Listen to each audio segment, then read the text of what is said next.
Counsel and the Head of Communications here at IATA. I'm joined by Brian Pearce, our Chief Economist, as well as Alexandre Juniac, who's our Director General and Chief Executive Officer. Thanks for joining this briefing again on the aviation industry and COVID-19. As usual, we'll start with a short presentation. In this case, it will be from our Chief Economist, Brian Pearce. Then our Director General will have a few comments before we throw it open to questions. Questions will be via the chat function, so feel free to start submitting your questions at any time. We will, however, take the questions after the two presentations. So, Brian, would you like to get us started? Thank you very much, and good day to everybody. The topic today is to consider whether the airline industry as a whole can feasibly downsize its costs sufficiently to turn cash positive in 2021. Our starting point is the work that we've been talking about over the last few weeks, our expectations of a relatively muted recovery in air travel. And as you can see from this, we are expecting to see stronger airline revenues in 2021. But even with a fairly sizable percentage increase on 2020 levels, we'd still expect them to be only roughly half what had been expected before the crisis. And those levels of revenues in 2021 of about 400 billion are some 48% of where they were before the crisis in 2019. So there's a big gap. Essentially airlines need to shrink their costs down to that sort of level in order to turn cash positive. And that's the topic of this presentation. So let me start by looking at what we know, which is the data through to the second quarter of this year and some early indications of the third quarter. Now we know that obviously most of the industry was grounded in the second quarter. So, ASK growth was down, well below 80% down on the previous year.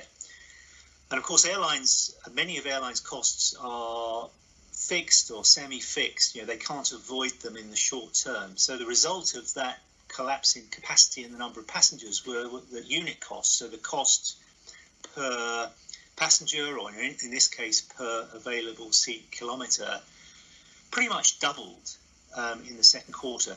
There was an improvement as the industry restarted operations in the third quarter, but as we know, that has been a very slow restart, very slow on international markets, and so it has brought down unit costs, but in the third quarter, we estimate unit costs for the industry were still about 40% higher than they would normally be. Now, if we look at the challenge on an annual basis, at annual averages, this shows the scale of the challenge facing the airline industry if it is to try to return to break even or to stop burning cash in 2021. It's essentially got to get unit costs back down to the same level as unit revenues. And as we know, unit revenues have been falling. It's a moving target because of very weak yields as airlines are pricing to try to stimulate demand, and also very low load factors combining to make unit revenues considerably lower in 2021 than pre-crisis levels.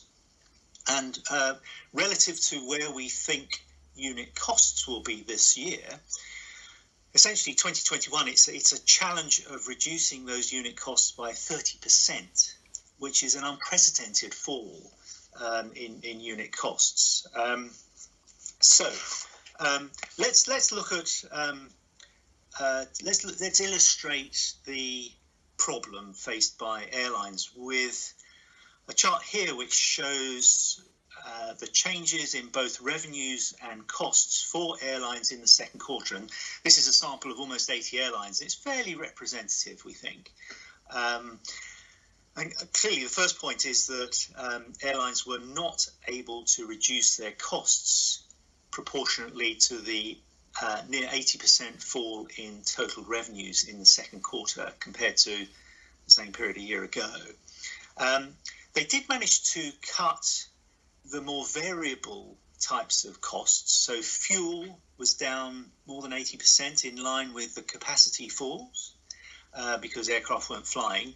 And also because aircraft weren't landing and there weren't very many passengers, landing and user charges had also fallen. I'd stress that the reason they're down is because there really wasn't very much activity.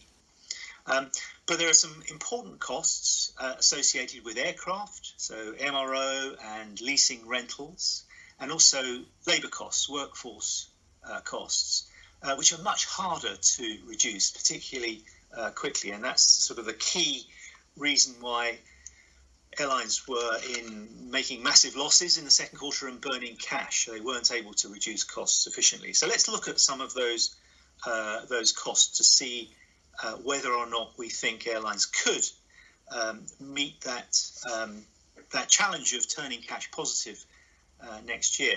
I think the first point is that aircraft, it's obviously a very capital intensive business, and these are big fixed costs, which are really only made unfixed in the longer term. Airlines have been doing all they can to reduce its costs. You can see that aircraft deliveries had been expected to be over 2,000 aircraft this year. Many of those have either been postponed or cancelled. Numbers are down to around about 800 aircraft this year. That's a big avoided aircraft expense. And also airlines are very actively retiring the older, less fuel efficient aircraft in their fleets. Normally some 2-3% of their fleet would be retired in a normal year. We reckon that's going to be 8 or 9% in 2020. But the challenge is that the in-service fleet can't be reduced proportionately to the fall either in revenue passenger kilometres flown or indeed seat kilometres available. And that's because the flying today is mostly short haul. It's long haul, and particularly international long haul, that is extremely weak. But obviously you need more aircraft to fly shorter haul routes for the same number of seat kilometres flown. So the in-service fleet is down just 21%. Compare that to 75% fall in revenue per passenger kilometres in August. So this is a cost which is difficult to avoid, and spreading it over a smaller number of passengers or seat kilometres means the very high unit costs, which need to be reduced in line with the much lower unit revenues. There's some progress. Lessors have been making some deferrals or reductions in leasing rental costs. However, as you can see, it's a 5 or 10% fall compared to a year ago. And that's, the context for that is that 80% fall in revenues that we saw in the second quarter of Q2. It's not sufficient to help airlines close that gap.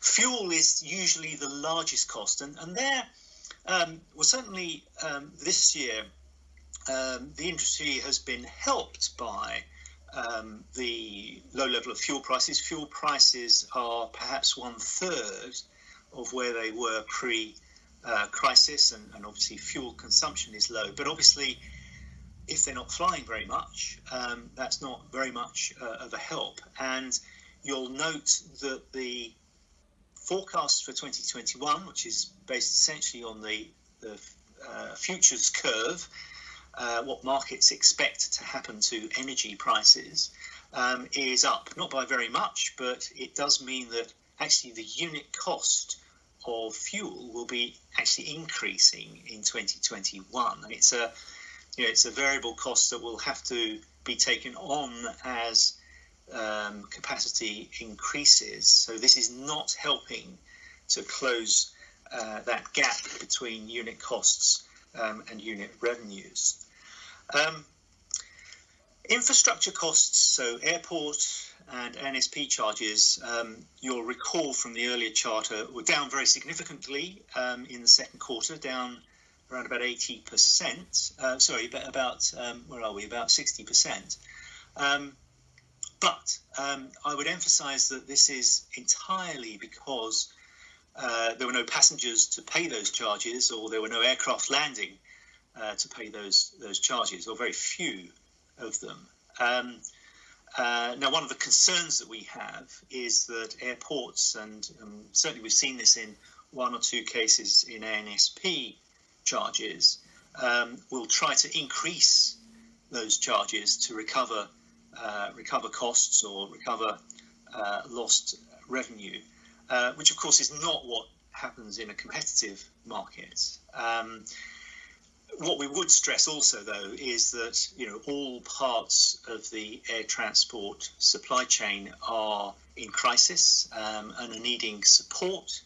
But we think, and we think it's obvious, that support will need to come from governments. The need today is to keep costs down in order to stimulate air travel and air cargo.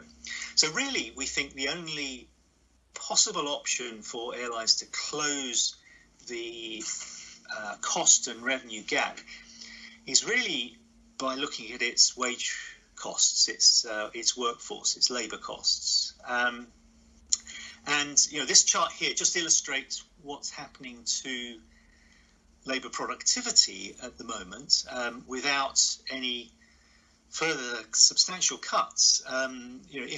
If the workforce remained where it was at the beginning of this year, given what we know has happened to capacity and flights, that would imply a 40% decline in labour productivity. And obviously the challenge today is to improve productivity in order to close that unit cost and unit revenue gap. If we look at, well, of course, it's not just labour productivity, it's also the rates of pay, and it's the salary bill, it's the pay cost that's important. So if we look at the unit labour cost in the industry, which sort of typically is around about 2 or 3 US dollar cents per ASK flown in a normal time, has shot up in the second quarter of this year because of the lack of flying. In the third quarter, there was a bit of a recovery, but what we've done here is we've compared where unit labour costs are in the third quarter of this year compared to the lowest point they reached in the last 5 years. And there's a 52% gap.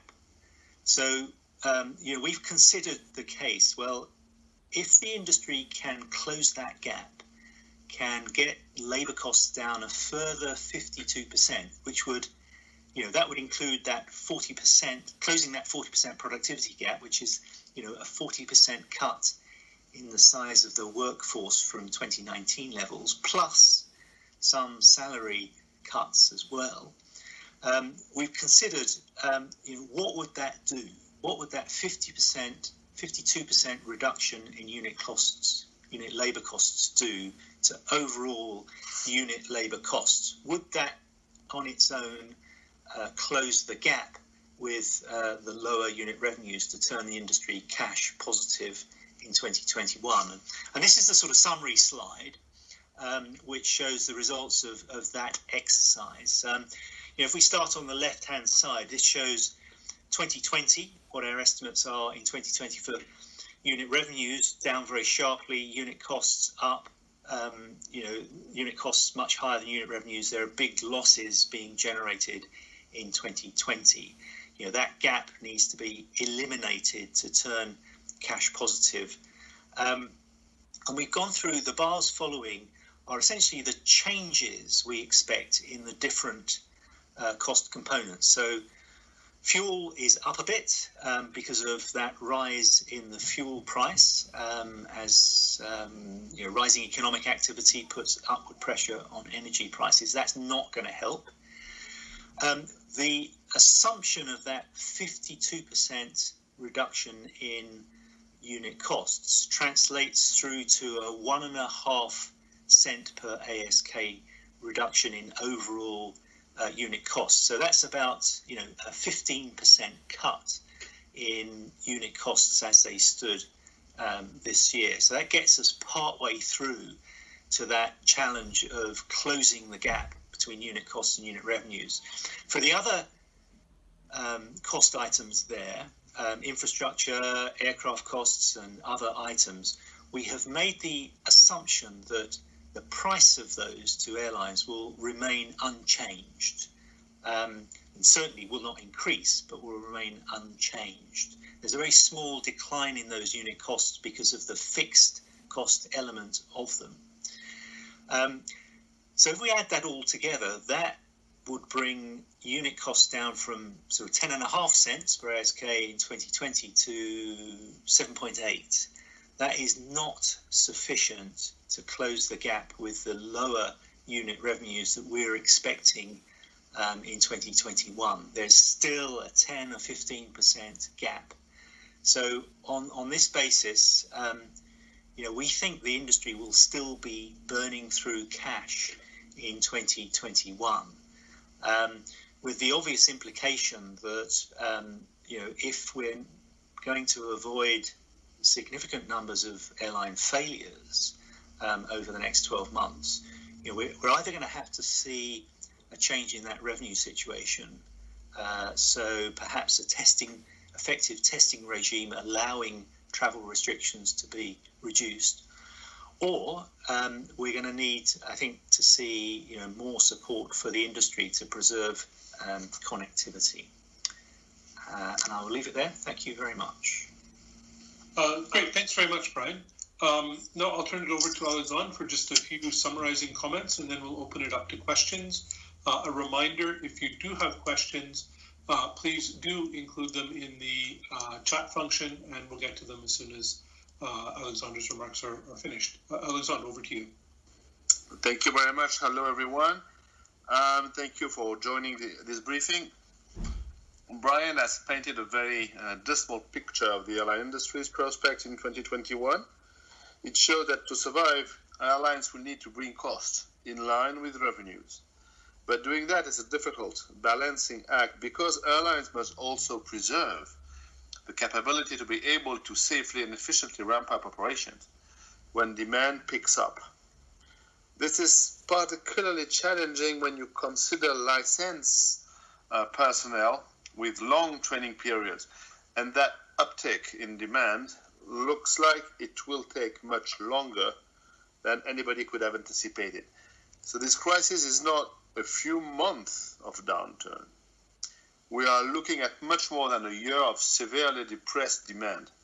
The decisions taken in the next weeks and months to manage through the crisis will reset aviation's trajectory for several years to come. Careful management costs will likely not see costs fall in proportion to reductions in flying.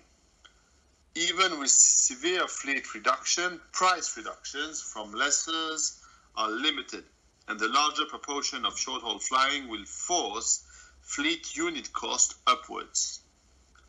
Although fuel costs have fallen with a reduction in flying, there is an expectation of higher fuel prices in 2021.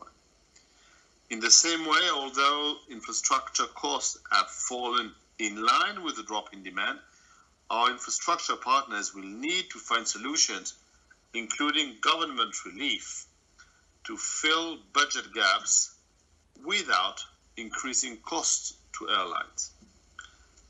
Labor is another major cost item. We are seeing significant job loss announcements as airlines try to adjust the size of the workforce. To maintain last year's level of labor productivity, measured by ASKs per employee, employment would need to be cut 40%. Further job losses or pay cuts would be required to bring unit labor cost down to the lowest point of recent years, a reduction of 52% from 2020 Q3 levels. Today's analysis is yet another reminder of the need for our two most fundamental requests of governments in this crisis. First, continued financial relief from governments in forms that do not increase the debt burden.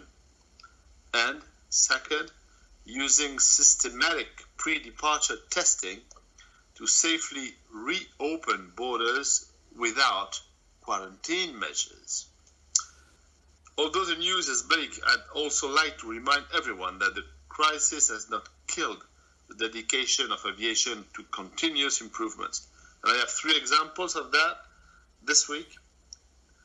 Yesterday, I signed an agreement with the World Meteorological Organization aimed at expanding the number of airlines providing weather data during flight operations. This will help make up for the gap created by the sharp reduction in flying. This data collection supports better weather forecasting, which has many uses, including safe flight operations. As we speak, the Global Accessibility Symposium has kicked off, with airlines and regulators looking for ways to make travel better for passengers with disabilities during this crisis and beyond. And last week we had the good news that aircraft would be able to overfly Israel and Jordan, making flight routings more efficient from a fuel and environmental perspective. These developments are reminders that aviation is a responsible industry. I look forward to taking your question. Thank you for your attention. Great. Thanks very much, Alexandre. We have a number of questions in the queue, so we'll get to them in order. The first question talks about yields, and it says that yields continue to be in trouble as premium passengers still are not ready to fly. When is IATA expecting business travelers to come back? Maybe that's one for you, Brian? Yes, and certainly not for a while. We've been doing monthly surveys of corporate travel buyers, and the latest one in September showed that half of businesses are expecting business travel of only 10% of normal levels. We do think that business travel, there is a need for face-to-face contact for building relationships and for transferring knowledge. So we do think that business travel will return, but we're not expecting that for probably a couple of years. Okay, thanks, Brian. We have another question, which I think is a precision on job losses that would be needed in order to reach the 1.48 cent per ASK savings that you discussed, Brian. Can you maybe talk us through that? Yes. We think, well, we did a calculation of how many job losses or how much would the workforce have to be shrunk to maintain the existing productivity level, ASKs per employee, and that's 40%. And I think at the moment we estimate that there have been announcements of job losses in the range of 30 to 35% so far. But even that 40%, which is obviously more than has been announced, wouldn't be enough to get that 52% reduction in unit labour costs down to bring labour costs down to its lower level, which would either require obviously more job cuts or salary reductions. Now we're really not sure the extent to which airlines are able to do that. It was used really as an illustrative exercise to see whether we thought it would be feasible for airlines to close the cost revenue gap. And we think that there are good reasons for thinking that that's going to be pretty difficult without a change in government policy in various ways. Okay. Brian, a further question on that is, do you have any categorization of the jobs that would be affected? No, that was so. This is a top-down exercise looking at the industry's level. I mean, clearly, companies will look at jobs that would be considered to be overheads rather than operational. Obviously, there are regulatory restrictions on on cabin crew and flight crew, which obviously we're not considering that at all. But overall, we need to see some, really, that is the only cost item which seems to us to be sufficient enough to close the gap. It may well be that airlines aren't able to make these cuts, in which case which sort of fits in with our expectation that airlines are still going to be burning through cash and making significant losses next year. Okay. And Brian, one last precision on this. How does the analysis cut across regions? So is it basically the same for all regions? Are there differences? And in particular, would you see job losses being greater or lesser or equal between Europe and the US? Well, as ever, there are lots of differences.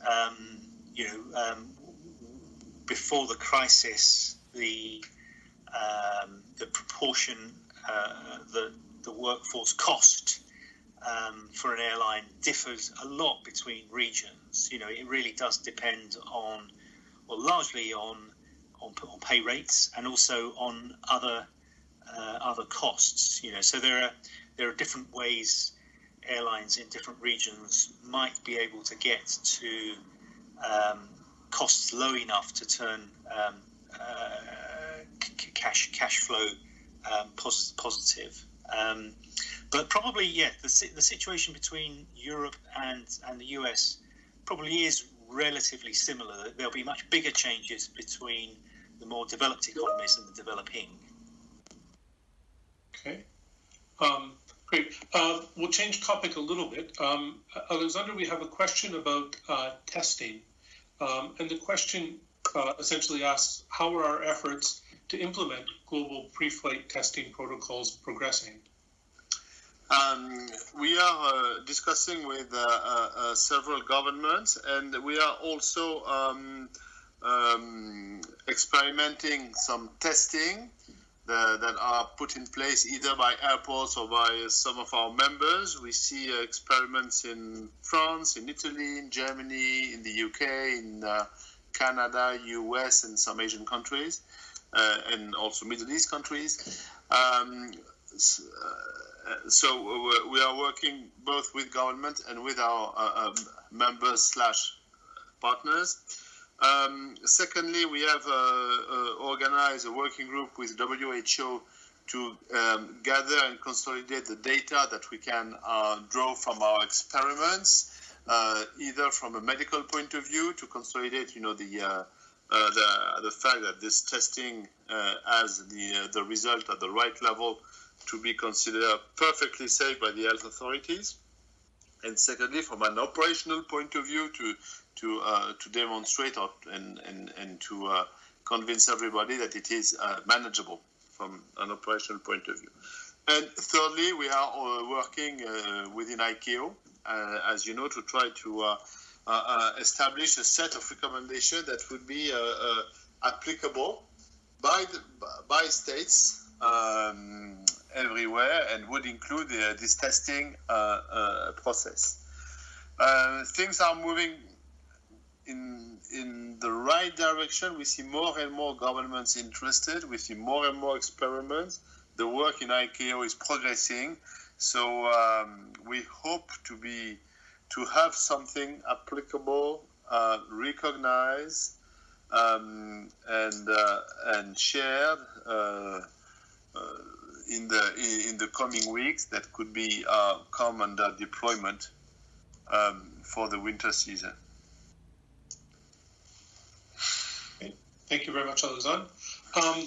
I see a couple of questions. I just want to make sure there's no misunderstanding in what we're doing by presenting this analysis. So the questions are indicating or asking if IATA is advocating for these job cuts, or are we simply giving the analysis to illustrate what the options are? And I suppose the follow-up question to that would be, what is the alternative to making such deep cuts?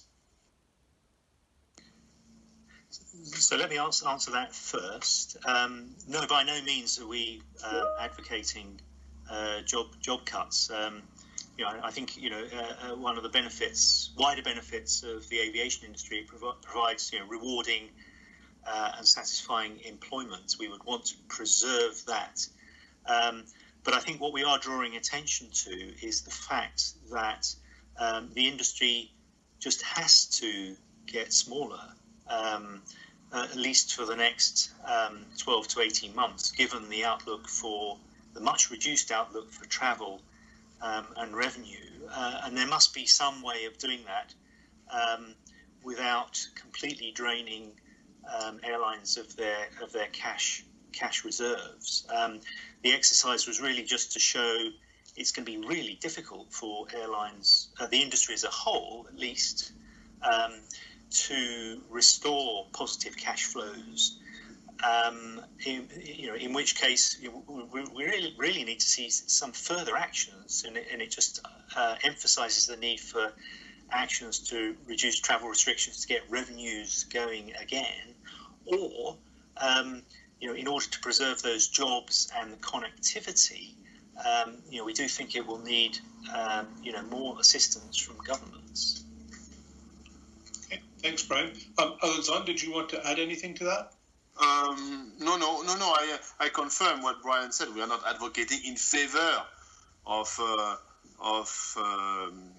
layout or restructuring. What we say is that all costs have to be adjusted, in line with revenues, and unfortunately, labor costs among others. Okay. So a questioner asks, considering that some governments are providing wage subsidy support to the industry, is that just, given this analysis, delaying the inevitable? And would it make sense for airlines to adjust their costs now and move forward rather than relying on government support for a period of time?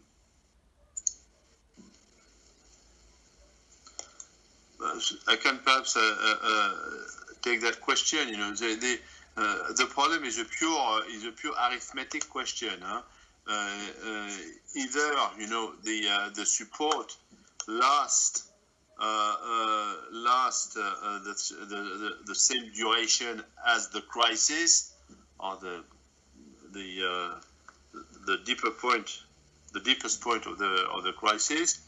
And then there is no need for restructuring because there are wage subsidies, or to reduce labor costs because it's partly or totally subsidized, or the financial support through wage subsidy from government disappears before the crisis or the deepest point of the crisis is over.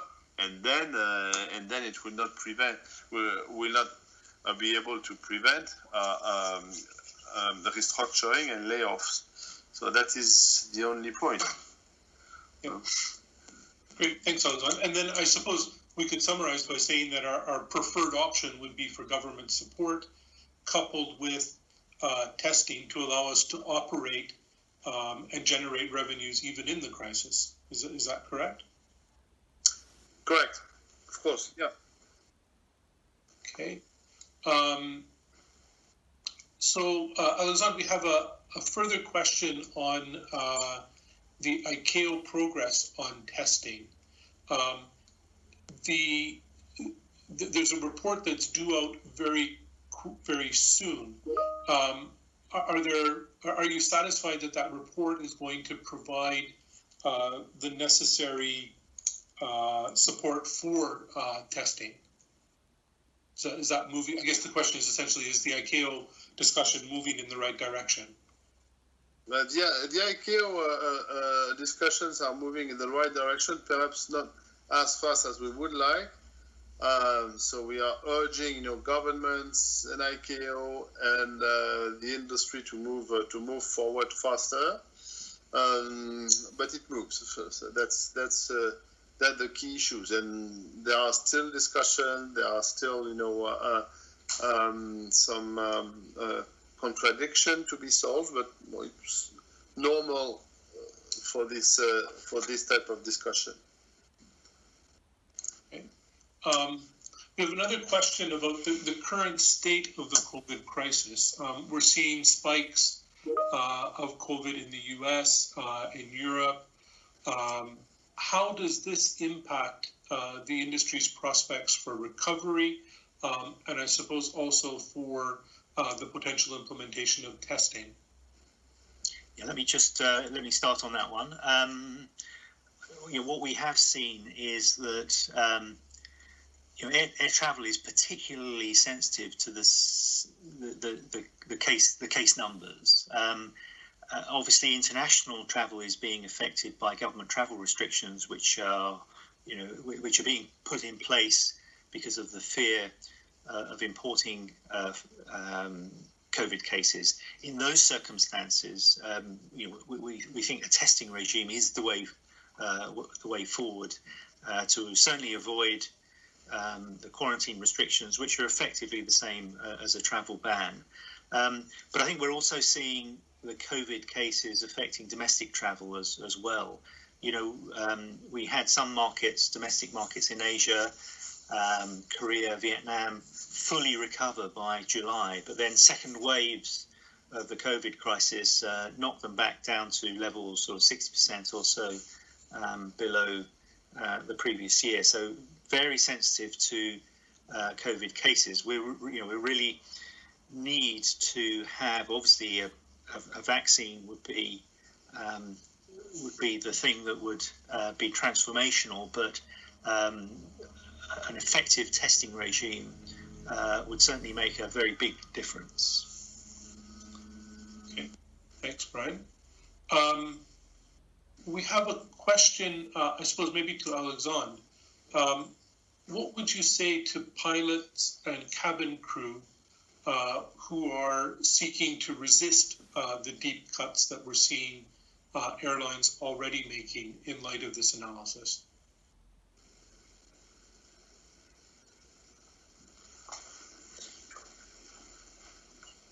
I'm sorry, Tony, I couldn't catch the question.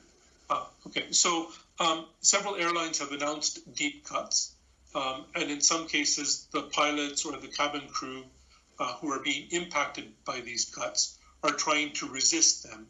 So what would you say to I suppose, the unions of the crew and the pilots in light of this analysis?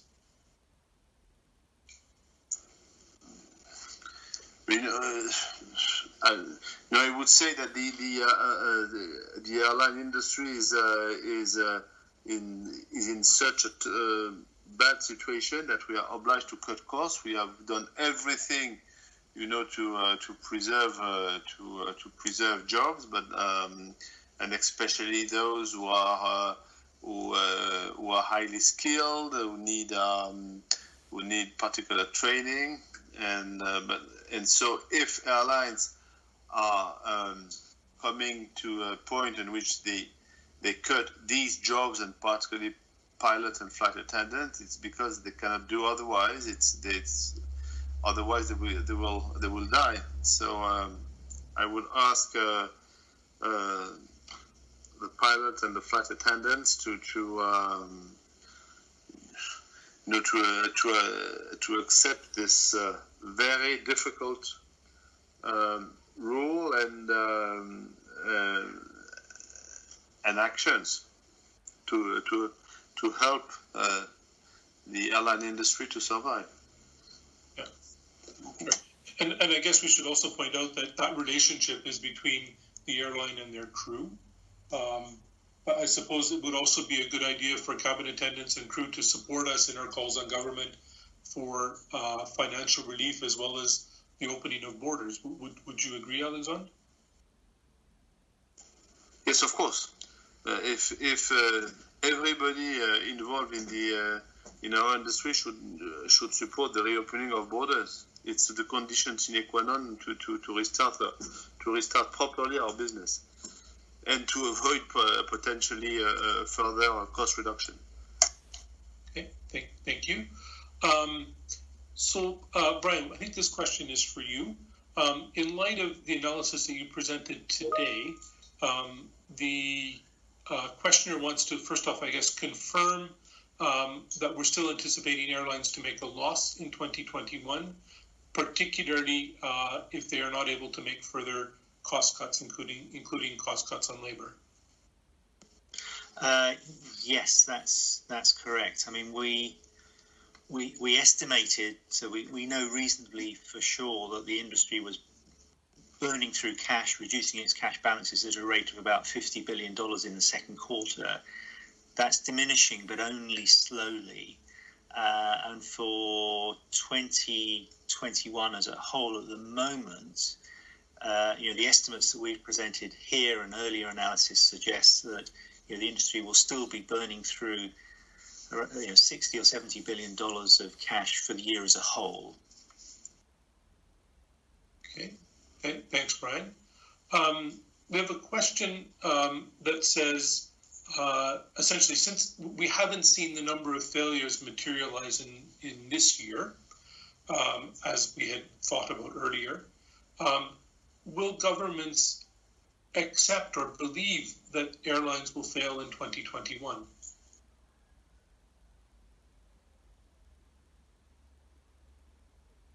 I suppose, how can we convince, or what is the argument? Yeah. Sure. So it's true that we've really only seen, I guess, 30 or 40 airlines either fail or are being restructured under bankruptcy, which is a small number. And of course, it's because in the face of this unprecedented grounding of the industry and economic activity, governments have stepped in, and we know that aid in excess of $162 billion of cash has been provided by governments to airlines, and that has kept the industry on life support.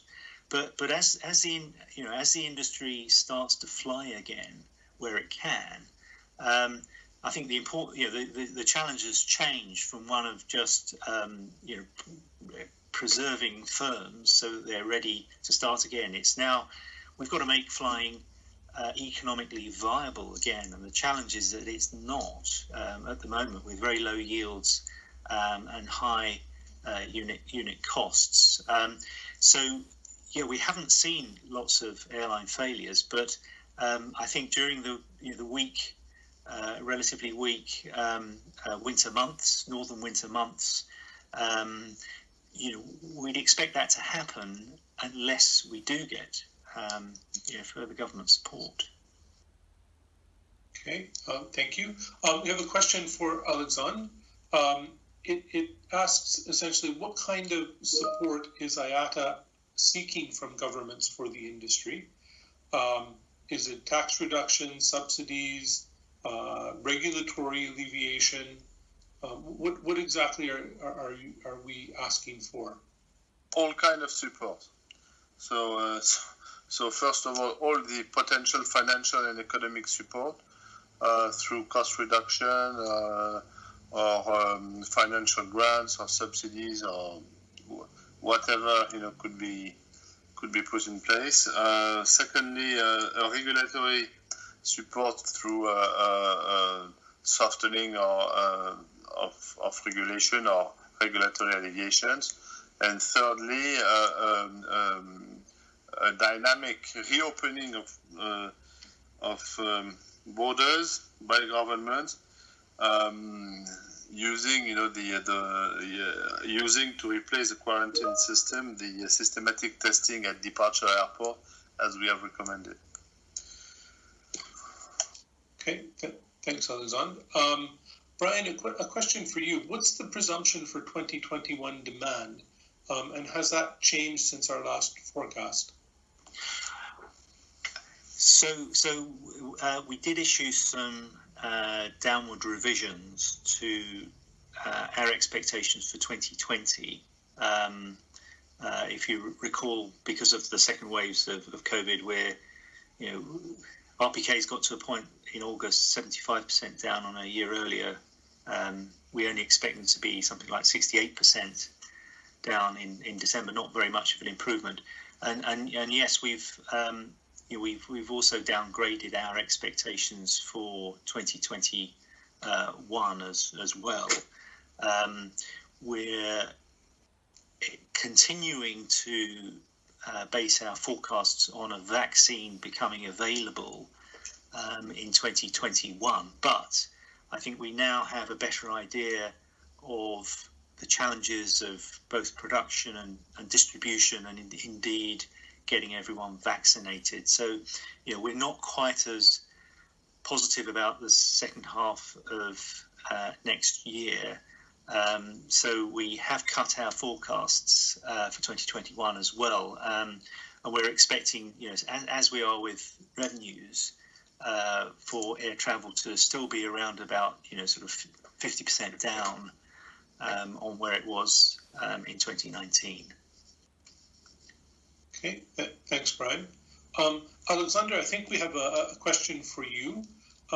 It's a further question on the idea of government relief measures. And in some cases, it's quite clear where the airline has a headquarters and primary operations in a single country. But where you have airlines with multinational operations, like I suppose Ryanair or LAN in Latin America, what governments should be taking responsibility for those airlines that are not so defined in a specific country? And how would you see that working?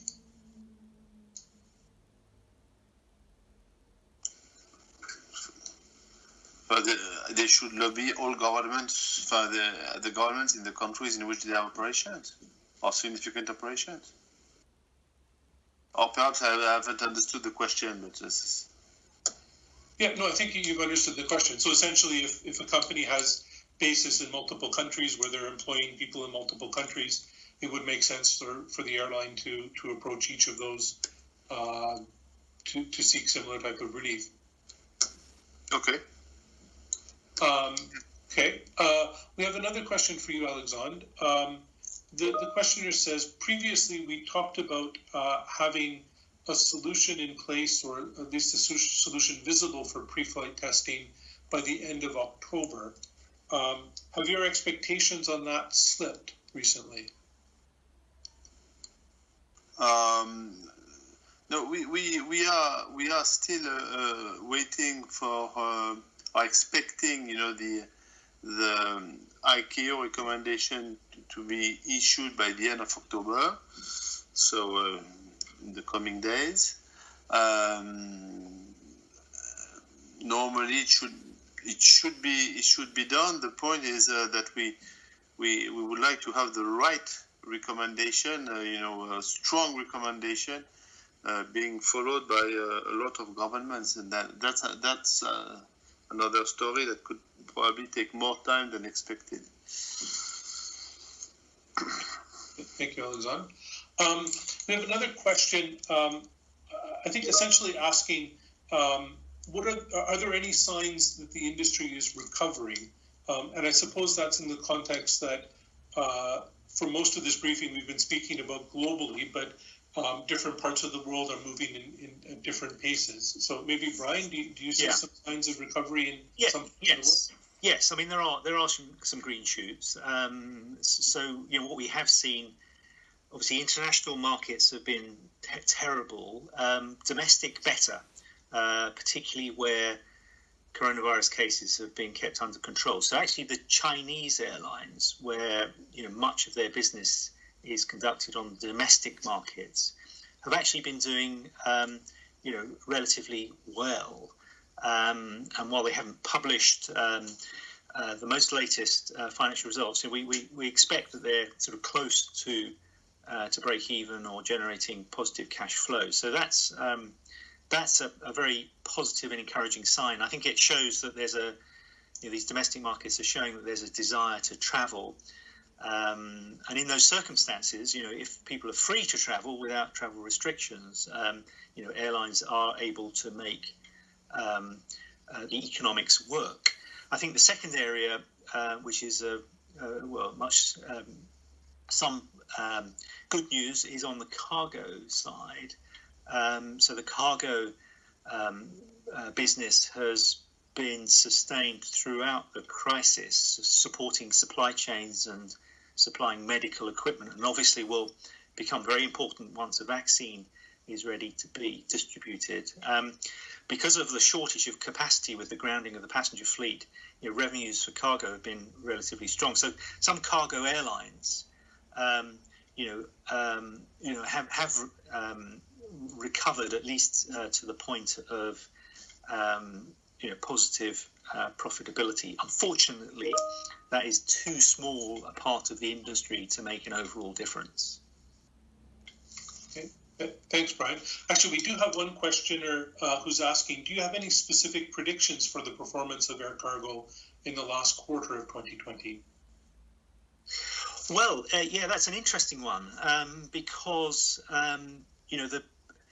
although the air travel industry and tourism is still in dire straits, other sectors of the economy are recovering quite fast. And typically at this stage of the wider economic cycle, firms would turn to air cargo to restock inventories. And so we think the fourth quarter is going to be, a reasonably strong quarter, both in terms of demand, but probably also in terms of revenue. And you've obviously got the sort of product launches in electronics and consumer goods that also drive demand as well. But I'd emphasize, in pre-crisis, cargo revenues were 15% of total airline revenues. Faced with a sort of, we saw an 80% fall in passenger revenues in the second quarter alone. So unfortunately, that's not sufficient for the industry to be anywhere near to offsetting the collapse of passenger revenues. Okay, thanks, Brian. We have another question for Alexandre, talking about testing. And the questioner says, with everybody, IATA, ACI, AAPA, the OEMs, etc., calling on governments to utilize testing to safely reopen borders, what do you think is keeping governments from moving more quickly? And is there anything else that the industry or IATA can do to try and accelerate the process?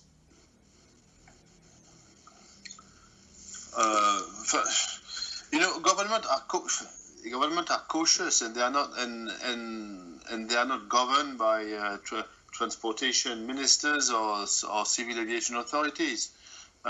So they are governed by health consideration, health authorities, for obvious reasons, because they are fighting against a pandemic. So it's not surprising that despite the strong push from the whole industry, from the old travel industry, from tourism industry, there are still some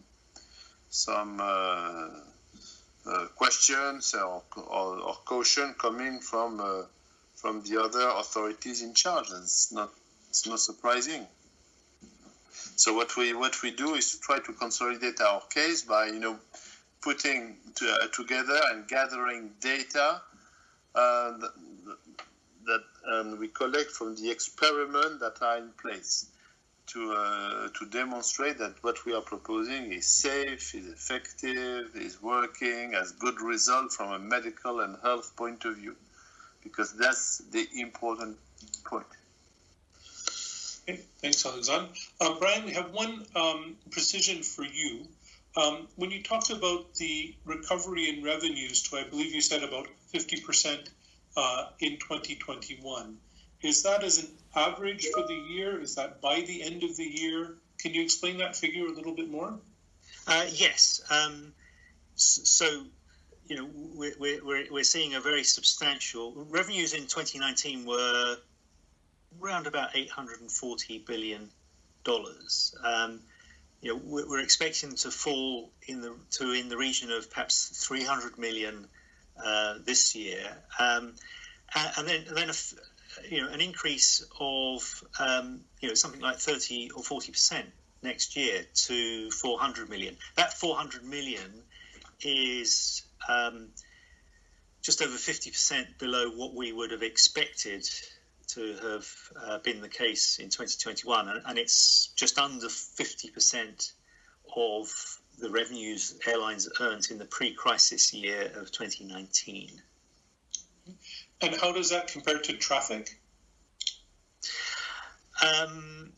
So it's worse. At least it's certainly worse this year because yields are falling because, for one reason, the absence of business and premium paying travellers, that has reduced the average passenger yield. And in addition, airlines are finding that they're having to price very low in order to encourage passengers on seats. So yields are falling as well as passenger numbers. There's an offsetting element from stronger cargo revenues, but as I said earlier, that really is not sufficient to offset the fall in passenger revenues. Great, thanks very much, Brian. We're just about at the hour mark, and just before we end, I wanted to make sure that one thing was very clear, and that is IATA is not recommending job cuts. In this briefing, we're only presenting some of the challenges and the challenges that the airlines will face, and hoping that governments will come to assistance of the industry with financial aid or enable us to generate revenue so that we can avoid some of those very, very difficult decisions.